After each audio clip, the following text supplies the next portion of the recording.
if Tua is 100% healthy, Tua Tagovailoa, the Alabama quarterback, and there's no way at this point, looking at the medical and talking to all the doctors I talked to at the Senior Bowl, there's no way we're going to know what he's going to be in terms of the long-term and the short-term future for Tua. But if he were to be healthy, I think we would have a great debate here. But to me, Joe Burrow, he emerged as a guy, and I didn't ever expect him to be anywhere close to this player. And last year I had a fourth-round grade on him coming into the season. I love his confidence. I think from a skill set standpoint, he's really good, not exceptional, but he gets the game. And if he's paired up with the right people and the right system, he can have great success in the NFL, just like he had this past year. Todd, my question to you is twofold. Number one, does one exceptional collegiate season make a quarterback in the NFL, A?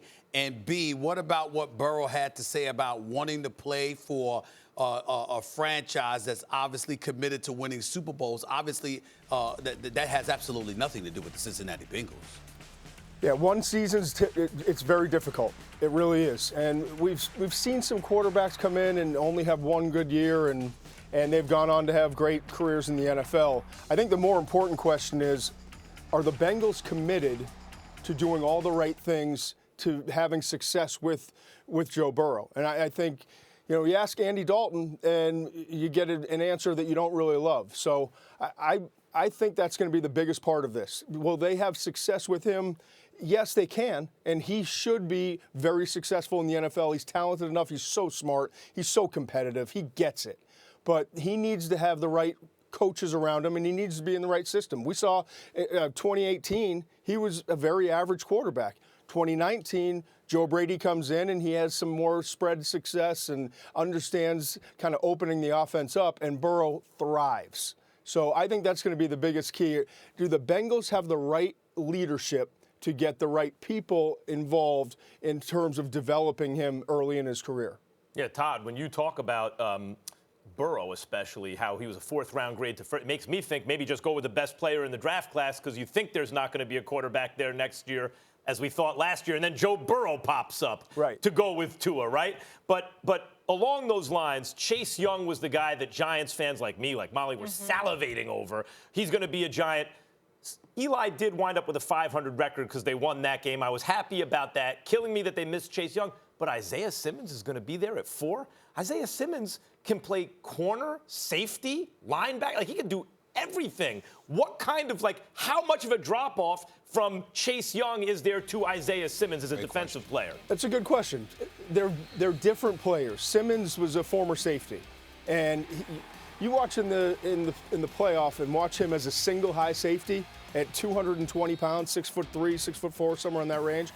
The ability to chase down that ball and make the interception, it's remarkable. He can also rush the quarterback. He's great as a weak side linebacker who's playing off of the line and can do so many different things that he allows your defensive coordinator to be multiple. But he's not Chase Young. And Chase Young is one of the special generational type talents. And I'm a huge Bosa guy, but both of the Bosas, Joey and Nick, I had hugely high grades on both of those guys. I think this one's more talented. Chase Young is more talented than Nick and Joey, and it doesn't mean he's going to have a better career in the NFL, but I think from a talent standpoint and the development I've seen and the production that he had at Ohio State, it's hard not to look at him and think that he's the best player in this draft. The problem is he's not a quarterback. But the second most important thing in the league is now getting after the quarterback. So if he doesn't go 1, he's going to go 2. But if you're the Bengals, how do you not take a quarterback at number 1? Sure. Is there a sleeper that could end up landing in the top 10? And if so, who is that person? In the top 10, a sleeper, we talked about Jeff Okudah, the cornerback, and I think not a lot of people know him because Ohio State's kind of rotating in first-round pick after first-round pick in terms of their defensive backs. I look at Josh Jones, the offensive tackle from Houston, as a potential sleeper, and I'll say this. I didn't think that Javon Kinlaw, you see him going number 9 right there. I've got him going the Jaguars. I didn't think that the defensive tackle Kinlaw was a top 10 prospect because he didn't finish the season strong, but watching him in 48 hours at the Senior Bowl, it was so obvious. And sometimes it just takes sitting at the Senior Bowl and watching apples versus apples and really just seeing the player talent level.